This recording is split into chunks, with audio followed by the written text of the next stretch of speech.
jsem si tady odchytil Alfího Krále a dopadlo to, jak to dopadlo. Já se chci zeptat nejdřív na ty pocity. Jak to cítíte teď bezprostředně?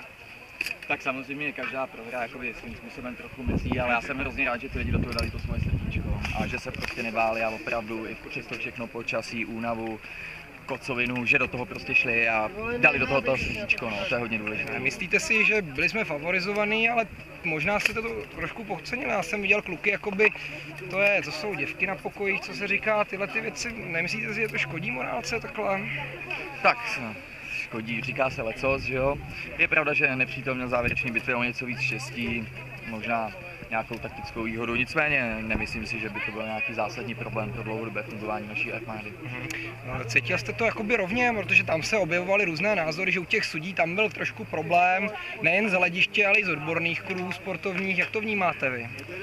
Tak, takhle, co jsem viděl já, tak mi ta bitva přišla v pořádku, s tím, že prostě opravdu tam v tu chvíli, kdy se vlastně respawnovali, tak nám udělali takové ztráty, že už musíme z té větší vzdálenosti nestačili včas dohnat na to místo a na to jsme bohužel prohráli.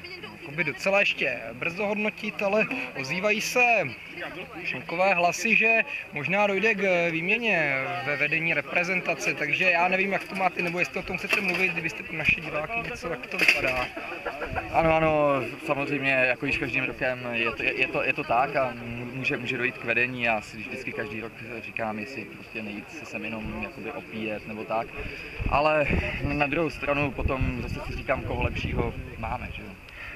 No, to plně chápu, já myslím, že naši diváci to ocení. Myslím, že se nám to líbilo, prostě příště to snad bude lepší, takže já vám přeju hodně úspěchu do budoucna a doufáme, že se nám to podaří. Tak určitě. Jo, nashledanou. Tak měli jsme tady Alfího Krále, budeme to ještě rozebírat na elektronické tužce, některé ty klíčové momenty, takže se uvidíme ve studii Boule za chviličku. Nashledanou, vážení diváci. Čekal jsem, že si ještě dáte pustit.